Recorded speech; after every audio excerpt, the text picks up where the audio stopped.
വളരെ ആവേശഭരിതമായ യോഗമാണ് ഇവിടെ നടന്നുകൊണ്ടിരിക്കുന്നത്.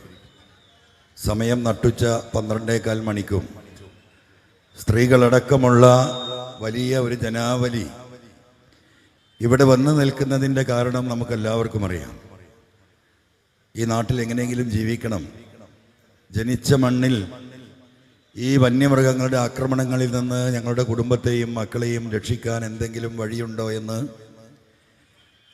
ഈ നാട് ഭരിക്കുന്ന ഭരണാധികാരികൾക്ക് അനവധി തവണ താക്കീത് നൽകിയിട്ടും ഒരു നിലപാടും സ്വീകരിക്കാതിരുന്നപ്പോൾ കാസർഗോഡ് തൊട്ട് കന്യാകുമാരി വരെ നീണ്ടു നിൽക്കുന്ന പശ്ചിമഘട്ടത്തിലെ മലയോര മേഖലകളിലൂടെ ജനങ്ങളെ സംഘടിപ്പിച്ച് പ്രതിരോധം തീർക്കാൻ ബഹുമാന്യനായ പ്രതിപക്ഷ നേതാവ് UDF നേതൃത്വത്തിൻ്റെ നിർദ്ദേശപ്രകാരം ജനങ്ങളുമായി സംവദിച്ചു പോകുന്ന മലപ്പുറം ജില്ലയിലെ ആദ്യത്തെ സദസ്സാണിത്.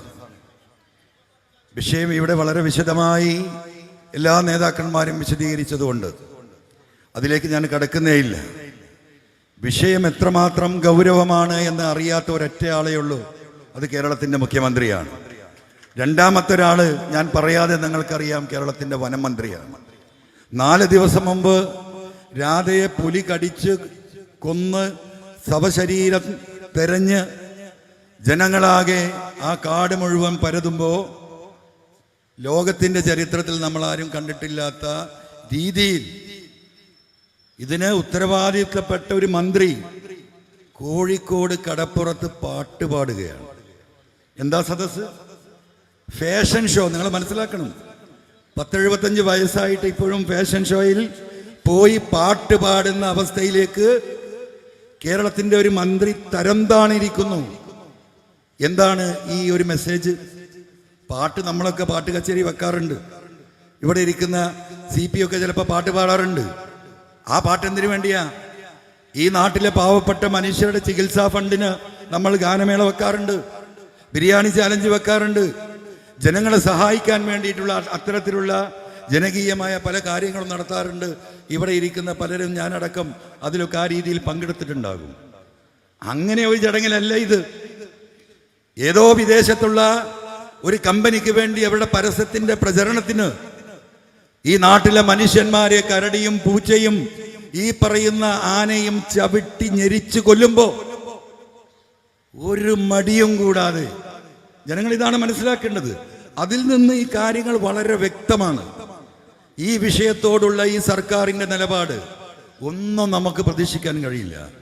എനിക്ക് ബഹുമാനപ്പെട്ട UDFൻ്റെ നേതൃത്വം, പ്രതിപക്ഷ നേതാവ് അടക്കമുള്ളവരിവിടെ ഇരിക്കുകയാണ്. ഇവിടെ ഒരു നിയമമുണ്ട്.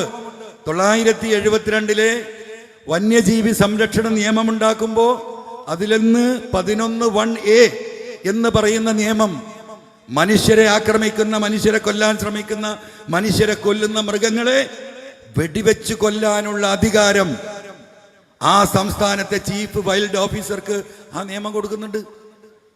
അതുകൊണ്ടാണല്ലോ ജനങ്ങൾ പ്രശ്നം ഉണ്ടാക്കിയപ്പോൾ ഇതിനെ കടുവയെ വെടിവെക്കാൻ നിർദ്ദേശം കൊടുത്തത്. പക്ഷേ കേരളത്തിൽ സർക്കാർ ചെയ്യുന്നത് എന്താണ്? ആ നിയമം ഇംപ്ലിമെന്റ് ചെയ്യണമെങ്കിൽ ഇവിടുത്തെ മുഖ്യമന്ത്രിയും മന്ത്രിമാർക്കും അടക്കം ആ തീരുമാനമെടുത്ത് വൈൽഡ് ലൈഫ് വാർഡനോട് ഈ നാട്ടിലെ ജനങ്ങൾക്ക് ജീവിക്കണം, നിങ്ങൾ പോയി അതിനെ വെടിവെച്ച് കൊല്ലണം എന്ന് ഉത്തരവ് കൊടുക്കാൻ ത്രാണിയില്ല ഇവിടുത്തെ ഭരണാധികാരികൾക്ക്. ഈ ജനുവരി ഒന്ന് പരിശോധിച്ച് നോക്കൂ നിങ്ങൾ. 9ഓളം മരണങ്ങളാണ് കേരളത്തിലുണ്ടായത്. 7 ആന ചവിട്ടിക്കൊന്നതാണ്. ആ നിയമം ഈ സംസ്ഥാനത്ത് ഈ മാസം ഇംപ്ലിമെന്റ് ചെയ്തിരുന്നെങ്കിൽ 7 ആനയെ വെടിവെച്ച് കൊല്ലാൻ ആ നിയമം അനുശാസിക്കുന്നുണ്ട്. ഇത് കേരളത്തെ നടക്കാത്തതുള്ളൂ. ഉത്തരേന്ത്യയിലുണ്ട്, ഗുജറാത്തിലുണ്ട് പശ്ചിമഘട്ടം, മഹാരാഷ്ട്രയിലെ വടക്ക് കിഴക്കൻ പ്രദേശം, ഇതേപോലെയുള്ള പ്രദേശങ്ങളാ. വെടിവെച്ച് കൊല്ലുന്നു, മനുഷ്യരെ രക്ഷപ്പെടുത്തുന്നു. ഇവിടെ ഫോറസ്റ്റ് തൊടാൻ പറ്റില്ല. കേരളത്തിന്റെ വനനിയമ ഭേദഗതി ഇവിടെ ചർച്ച ചെയ്യപ്പെട്ടു. കേരളത്തിൽ വരാനിരിക്കുന്ന UDF ഗവൺമെന്റ് ഏറ്റെടുക്കേണ്ട ഏറ്റവും വലിയ വിഷയം ഇതാണ്. ഇത് ഏറ്റെടുക്കാൻ കഴിയും. 11(1)(a) ഇംപ്ലിമെന്റ് ചെയ്യത്തക്ക രീതിയിൽ ഇവിടുത്തെ കേന്ദ്ര സർക്കാർ നൽകിയ അധികാരം അത് ഉപയോഗപ്പെടുത്താൻ ഉദ്യോഗസ്ഥന്മാരെ അതിന് പ്രേരിപ്പിക്കുന്ന, അതിന് നിർബന്ധിക്കുന്ന സംവിധാനം വരാനിരിക്കുന്ന ഗവൺമെന്റ് ഇവിടെ ഉണ്ടാക്കണമെന്നാണ് ഈ മലയോര മേഖലയിലെ ജനങ്ങൾക്ക് വേണ്ടി എനിക്ക് പറയാനുള്ളത്. കേന്ദ്ര വന നിയമത്തിലെ പരിഷ്കരണം മറ്റൊരു വിഷയമാണ്. ഷാഫി പ്രസംഗിക്കുന്നത് വഴിയിൽ നിന്ന് ഞാൻ കേട്ടു. ഇടപെടുമെന്ന് പറയുന്നു. കേരളത്തിലെ മുഴുവൻ MP-മാരും ഇടപെടേണ്ട പ്രശ്നമാണ്. രാജ്യത്തെ 13 സംസ്ഥാനങ്ങൾക്ക് ഈ പ്രശ്നം അഭിമുഖീകരിക്കുന്നുണ്ട്. പശ്ചിമഘട്ടത്തിലെ 5 സംസ്ഥാനങ്ങളും രാജ്യത്തിന്റെ ആസാം അടക്കമുള്ള, ഛത്തീസ്ഗഡ് അടക്കമുള്ള വടക്ക് കിഴക്കൻ സംസ്ഥാനങ്ങളിലും ഇതേ പ്രശ്നം അനുഭവിക്കുന്നുണ്ട്. കേരളത്തിൽ UDF അധികാരത്തിൽ വരാൻ പോകുകയാണ്, ഒരു സംശയമില്ല. ഞാൻ വരാൻ പോകുന്ന ആ ഗവൺമെന്റിനോട് ഇപ്പോഴേ അഭ്യർത്ഥിക്കുകയാണ്.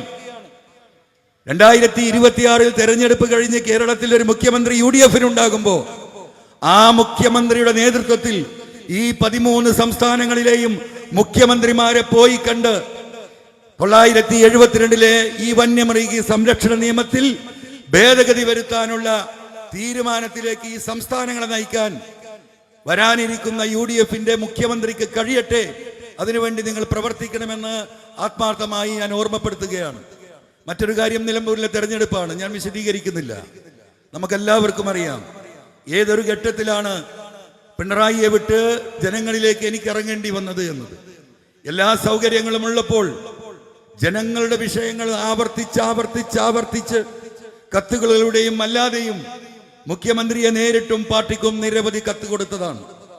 ഇവിടുത്തെ പോലീസുമായി ബന്ധപ്പെട്ട വിഷയങ്ങൾ ന്യൂനപക്ഷ സമുദായത്തെ ഈ രാജ്യത്തിന്റെ ജനങ്ങളുടെ മുന്നിൽ മലപ്പുറം ജില്ല എന്ന് പറഞ്ഞാൽ ക്രിമിനലുകളുടെ ജില്ലയാണ് എന്ന് വരുത്തി തീർക്കാനുള്ള പരിശ്രമം പോലീസിന്റെ ഭാഗത്തു നിന്ന് നടക്കുന്നു.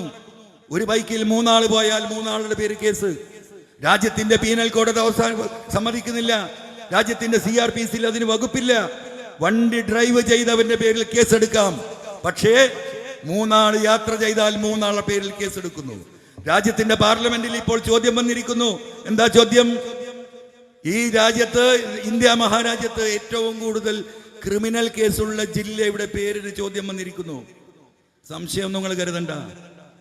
അതിലേക്കാണ് ഈ കൊണ്ടുവന്നത്. കഴിഞ്ഞ 3.5 കൊല്ലം ഒരുപക്ഷെ ആ ജില്ലയായി മാറാൻ പോകുന്നത് മലപ്പുറം ജില്ലയായിരിക്കും. എന്താ കാരണം? ഇന്ത്യയിൽ ഏറ്റവും കൂടുതൽ ന്യൂനപക്ഷങ്ങൾ തിങ്ങിപ്പാർക്കുന്ന ജില്ല.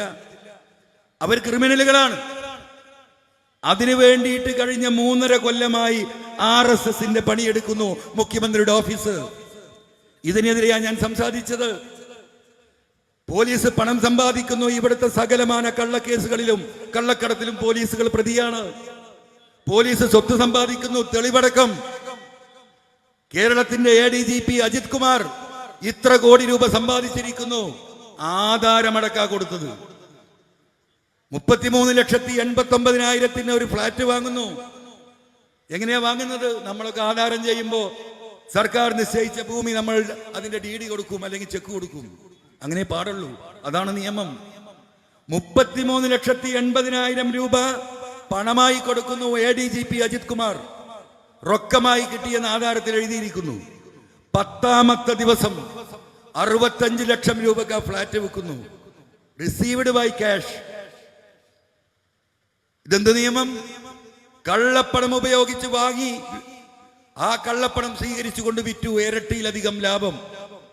ഞാനൊക്കെ ഒരു ഭൂമി കച്ചവടക്കാരനാ. 10 ദിവസം കൊണ്ട് ഇരട്ടി കിട്ടുന്ന ഈ 10-55 വയസ്സിന്റെ ഇടയ്ക്ക് നമ്മൾ ആരും ഇന്നുവരെ കണ്ടിട്ടില്ല. ആ രേഖയാണ് വിജിലൻസിന് കൊടുത്തത്. അപ്പൊ എന്താ വിജിലൻസ് കൊടുത്ത റിപ്പോർട്ട്? അയാൾ സ്വത്ത് സമ്പാദന ഒന്നും നടത്തിയിട്ടില്ല, എല്ലാം റിയലിസ്റ്റിക് ആണെന്ന് റിപ്പോർട്ട് കൊടുത്തു. ഞാൻ വിജിലൻസ് ഡയറക്ടറെ വിളിച്ചു. നിങ്ങൾ ജയിലിൽ പോകേണ്ടി വരും എന്ന് പറഞ്ഞു. ഞാൻ നിങ്ങളുടെ മുന്നിലാണ് ഈ ആധാരം തന്നത്. 1 മണിക്കൂർ കൊണ്ട് അദ്ദേഹത്തെ നിങ്ങൾക്ക് സസ്പെൻഡ് ചെയ്യാം. ഇപ്പൊ നിങ്ങൾ അദ്ദേഹത്തിന് ഒരു പ്രശ്നവുമില്ല എന്ന് റിപ്പോർട്ട് ചെയ്യുന്നു. നിങ്ങൾ ആ വിവരം അറിയൂട്ടോ എന്ന് പറഞ്ഞു. ADGP റിപ്പോർട്ട് മടക്കി. ഇപ്പൊ ഇന്നലെ പത്രത്തിൽ കണ്ടു, 2 മാസം കൂടി ചോദിച്ചിരിക്കുന്നു. ഈ രീതിയിലുള്ള അഴിമതി ഇത് കണ്ടതിൻ്റെ അകത്തിരിക്കണോ? ആ പിണറായിക്ക് വേണ്ടിയല്ല ഞാൻ വോട്ട് ചോദിച്ചത്. ഈ നാട്ടിലെ ജനങ്ങൾക്ക് വേണ്ടി, നന്മയ്ക്ക് വേണ്ടി വോട്ട് ചോദിച്ച് 8 വർഷക്കാലം ഇവിടെ ഇരിക്കുന്ന മുഴുവൻ ആളുകളെയും പിണക്കിയവനാ ഞാൻ. ഈ ജനങ്ങൾക്ക് വേണ്ടിയാ. അവസാനം നോക്കുമ്പോ കള്ളനും പോലീസും കൊള്ളക്കാരും എല്ലാം ഒരു സ്ഥലത്താണ്. ഒരു രക്ഷയില്ല. എല്ലാം അഴിമതി. പണമുണ്ടാക്കുന്നതിനുള്ള വേദികൾ വേലകൾ ഉണ്ടാക്കുക. ഇപ്പതാ ബ്രൂവറി ബഹുമാനപ്പെട്ട കുഞ്ഞാലിക്കുട്ടി സാഹിബ് ഇവിടെ അതിനെക്കുറിച്ച് സൂചിപ്പിച്ചു. ഞാൻ ചുരുക്കുകയാണ്. ചില കാര്യം തെരഞ്ഞെടുപ്പ് വരുന്നതുകൊണ്ട് നിലമ്പൂരിലെ ജനങ്ങളോട് പറയാനുള്ളത് കൊണ്ട് മാത്രം പറയാണ്. ദയവായി അധിക പ്രസംഗമാണ് എന്ന് ധരിക്കരുത്. ആ ബ്രൂവറി ഇന്നലെ ഞങ്ങൾ അവിടെ പോയതാണ്. ഇന്നലെ രാജേഷിന്റെ മന്ത്രിയുടെ പ്രസ്താവന കണ്ടു. പ്രതിപക്ഷത്തിന് 17-ാം തീയതി അങ്ങോട്ട് വിളിച്ചിരിക്കുകയാണ്. നിങ്ങളൊന്ന് പോയി നോക്കണം. കേരളത്തിൽ മരുഭൂമി പോലെ കിടക്കുന്ന പ്രദേശം പാലക്കാട് ജില്ലന്റെ കിഴക്കൻ അതിർത്തികളാ തമിഴ്നാടുമായി ബന്ധപ്പെട്ട്. ഇവിടെ നമുക്ക് 6 മാസം കിട്ടുമ്പോൾ 2 മാസം മഴ കിട്ടാത്ത സ്ഥലം കേരളത്തിൽ. ഒരു തുള്ളി വെള്ളമില്ല. എന്നിട്ട് ഈ ഒയാസിസിന് വേണ്ടി മാത്രം ഒരു ബ്രൂവറി. ഏത് അഴിമതികൾ ഉന്നയിച്ചാലും ചിരിച്ചു തള്ളു അല്ലേ? ഇന്നലെ മന്ത്രി ഇരുന്ന് നിൽക്കാതെ ചിരിക്കുകയാണ്. മുഖ്യമന്ത്രി അതിലേറെ വലിയ ചിരിയാണ്. അപ്പൊ നമ്മുടെ വിഷയം ഈ ഗവൺമെന്റിനെ താഴെ ഇറക്കണം. എനിക്ക് തലക്ക് വെളിവില്ലായിട്ട് രാജിവെച്ചല്ല ഞാൻ. ഇവിടെ നടന്ന ഉപതെരഞ്ഞെടുപ്പിൽ മുഴുവൻ നമ്മളിവിടെ സ്റ്റാറ്റസ് കോ നിലനിർത്തി. യു ഡി എഫ് നിലനിർത്തി, LDF നിലനിർത്തി. വോട്ടിൽ വലിയ മാറ്റം കഴിഞ്ഞ തെരഞ്ഞെടുപ്പുകളിൽ UDF ഉണ്ടായി എന്നൊരു വസ്തുതയാണ്. അത് പോരാ. LDF അനുകൂലമായി വോട്ട് ചെയ്ത നിലമ്പൂരിലെ ജനങ്ങളോട് ഈ തോന്നിവാസം, ഈ അഴിമതി, ഈ ഗുണ്ടായിസം ഈ നാട്ടിൽ നടക്കുന്നു എന്ന് ജനങ്ങളോട് തുറന്നു പറയാനുള്ള ഒരു അവസരത്തിന് വേണ്ടിയാ ഞാൻ രാജിവെച്ചത്. ഇവിടെ വരാനിരിക്കുന്ന 26-ലെ തെരഞ്ഞെടുപ്പിന്റെ ആരംഭത്തിന്റെ പിണറായിസത്തിന്റെ ശവപ്പെട്ടിയുടെ അവസാനത്തെ ആണിക്കല്ല ഈ തെരഞ്ഞെടുപ്പ് റിസൾട്ട് മാറും. നിങ്ങൾ എഴുതി വെച്ചോ. 13-ാം തീയതി ഞാൻ രാജിവെക്കുമ്പോൾ തിരുവനന്തപുരത്ത് പത്രക്കാരോട് പറഞ്ഞത് 30,000 വോട്ടിൽ കുറയാത്ത വോട്ടിന് ഇവിടെ ഇടതുപക്ഷത്തെ തറ പറ്റിക്കുമെന്നാണ്. അത് തറ പറ്റിച്ചിരിക്കും. അതിന് പിന്നിലും മുന്നിലും നിൽക്കേണ്ടവരാണ് നിങ്ങൾ. ജനങ്ങൾക്കിതറിയാം. ജനങ്ങൾ വിളിക്കുന്നുണ്ട്, പറയുന്നുണ്ട്, അൻവറാക്കാൻ നിങ്ങൾ മുന്നോട്ട് പോയിക്കോ, ഞങ്ങൾ ഒപ്പമുണ്ട്. പക്ഷെ ഞങ്ങൾക്ക് പുറത്തേക്ക് വരാൻ കഴിയില്ല. എന്തുകൊണ്ടാണ് പുറത്തേക്ക് വരാൻ കഴിയാത്തത്? കണ്ണുരുട്ടും ഇവർ, റേഷൻ കാർഡ് വെട്ടും ഇവർ, ലൈഫ് പദ്ധതിയെ ലിസ്റ്റിൽ നിന്ന് ഇല്ലാതാക്കും ഇവർ, കുട്ടികളുടെ പഠനം തടസ്സപ്പെടുത്തും, കൊടുത്ത ലോണിന് ജപ്തി നോട്ടീസ് കൊടുക്കും. നാടാകെ ജപ്തിയില്ല. കേരള ബാങ്ക് കൊള്ളയടിക്കാനുണ്ടാക്കിയ ഒരു ബാങ്ക്. നിങ്ങൾ ആലോചിച്ച് നോക്കൂ. ഇവിടെ ജില്ലാ ബാങ്കൊക്കെ ആയ സമയത്ത് നമ്മളൊക്കെ ഇടപെടുമായിരുന്നു. ഇസ്മായിലൊക്കെ ഇവിടെ ഇരിക്കുന്നുണ്ട്. മുത്തേടം പൊന്നാരി ഇസ്മായിൽ ഒന്ന് അഡ്ജസ്റ്റ് ചെയ്ത് കൊടുക്കുക എന്ന് പറഞ്ഞാൽ ഇവിടെ ഇരിക്കുന്ന ഈ നേതാക്കന്മാരൊക്കെ അതിൽ ഇടപെട്ട് അതിലെന്തെങ്കിലും വിട്ടുവീഴ്ച ചെയ്ത് കൊടുത്ത് ആ സാധുവിനെ രക്ഷിക്കുമായിരുന്നു. ഇന്ന് ഈ ജില്ലയിൽ സംസ്ഥാനത്തെ മുഴുവൻ ബാങ്കുകളെയും ഒരുമിച്ചാക്കി അതിനൊരു കൊള്ള സംഘമാക്കി മാറ്റി. 254ഓളം ആളുകൾ ജപ്തി ഭീഷണിയിൽ മരണപ്പെട്ട സംസ്ഥാനം. ഈ പണമൊക്കെ എങ്ങോട്ടാണ് കൊണ്ടുപോകുന്നത്? എങ്ങോട്ടാണ് അടിച്ചു മാറ്റുന്നത്? ഈ ബ്രൂവറിയുടെ പിന്നിലുള്ള കോടികളുടെ അഴിമതി കേരളത്തിലെ ജനം ചർച്ച ചെയ്യണ്ടേ? വിറ്റ് തീർക്കുകയാണ്. ഒരു ഭാഗവും ബാക്കിയില്ല. കത്തുന്ന പരക്ക് ഊരുന്ന കഴുക്കോലെന്ന് പഴയ ആളുകൾ പറയുന്നത് അത് തന്നെയാണ്. സംസ്ഥാനം തൊട്ട് ബ്രാഞ്ച് വരെ അഴിമതിയാണ്. കൈക്കൂലി കൊടുക്കാതെ ഒരു ഓഫീസിൽ, സർക്കാർ ഓഫീസിൽ നിങ്ങൾക്കൊരു നികുതി അടച്ചു കിട്ടാറുണ്ടോ? കിട്ടും. 10 പ്രാവശ്യം പോകണം ഒരു നികുതി. വലിയ വർത്താനം മുഖ്യമന്ത്രി പറയുന്നുണ്ടല്ലോ. എന്ത് നീതിയാണ് ഈ നാട്ടിലെ ജനങ്ങൾക്ക് ഈ ഗവൺമെന്റ് നൽകിയിട്ടുള്ളത്? എന്ത് നീതിയാണ്? ഒരു സർക്കാർ ഓഫീസിലും ജനങ്ങൾക്ക് കയറി ഇറങ്ങാൻ വഴിയാ. അധികാരത്തിന്റെ ഉദ്യോഗസ്ഥ ഭരണം. സഖാക്കൾക്ക് പാർട്ടി ഓഫീസിൽ നിന്ന് പോലീസ് സ്റ്റേഷനിലേക്ക് കയറാൻ പറ്റില്ല എന്ന് ഞാൻ അന്ന് പറഞ്ഞതാണ്. പോലീസ് സ്റ്റേഷൻ മാത്രമല്ല, പഞ്ചായത്ത് ഓഫീസ്, ഇതാ പഞ്ചായത്ത് പ്രസിഡന്റുമാർ ഇവിടെ ഇരിക്കുന്നുണ്ട്. അവരൊക്കെ അനുഭവിക്കുന്ന പ്രയാസം, ഉദ്യോഗസ്ഥന്മാരുടെ ധിക്കാരം, അഹങ്കാരം. ഇതിനെതിരെയാണ് വരാനിരിക്കുന്ന തെരഞ്ഞെടുപ്പിൽ നമ്മൾ വോട്ട് ചെയ്യേണ്ടത്.